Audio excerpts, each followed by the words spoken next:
purpose of this video is to show you how to begin the very first page of your APA 7 student formatted essay and to show you some of the characteristics of the reference page in APA 7.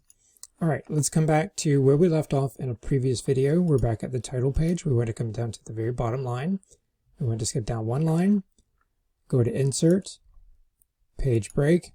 This will ensure that no matter what we do to this top title page, that the information on the very first page of the essay will always jump down to the very next page. We want to make sure that we are using bold. So come over here to Home. Make sure you click on bold.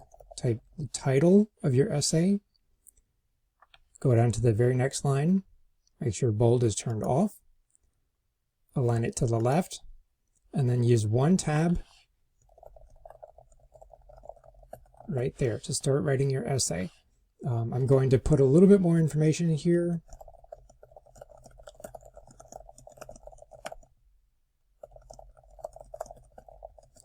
You can see that, again, there's that one tab, everything is double spaced, and that the entire paragraph is formatted, again, with only that one tab, and then that's how the rest of the essay ought to be formatted. And using subheadings, I would recommend that you go over to a resource, something like the Purdue, make sure that they are formatted in the correct way. More importantly, I would make sure that you reach out to your instructor to make sure that your instructor is okay with using subheadings in the essay. In the years that I've been teaching, one thing I've noticed is that some students try to use subheadings in order to artificially lengthen their essay, and so I personally do not want to see subheadings in an APA formatted essay. Other instructors may vary, so again, reach out to your particular instructor to make sure that you know ahead of time.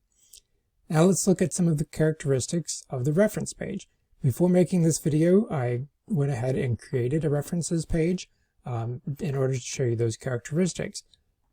Now, a couple of quick things. At the very top, you can see that I've used a page break to ensure that this document will always appear on the next page.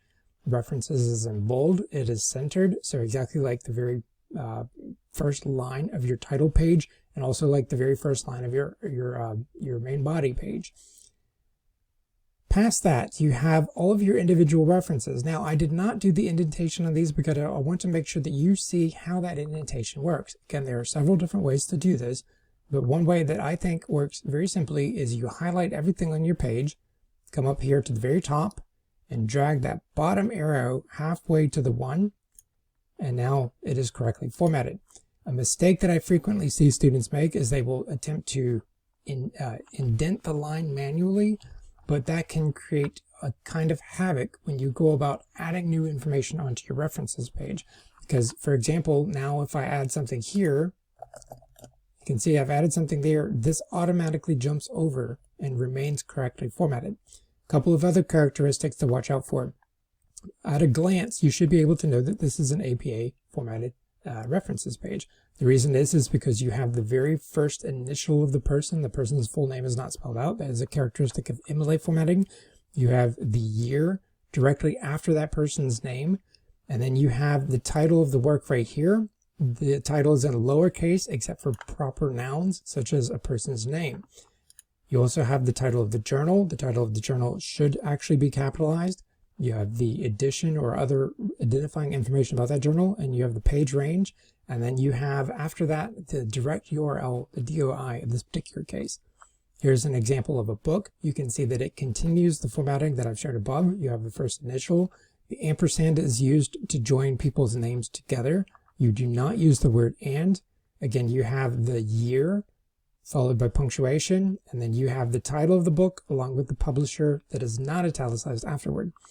Down here you have an example of a web page. This is a little bit confusing because APA, for some particular reason, when citing a web page, wants you to italicize the title of the web page right here, versus if you are citing a journal article, you do not italicize the title, you italicize the source right here. It is exactly the opposite when you cite a web page. You can see that the web page itself is not italicized, but then afterward you do have the URL right here. There are also ways in which you can cite information online that does not have an author directly attached to it. I've given you a sample right here. So you can have there is no author. This is the title of the work. It's italicized. You want the date, including, as with the web page up here, you want the date, including the particular month and day itself. You have the web page, and then you have this additional information right here at the end.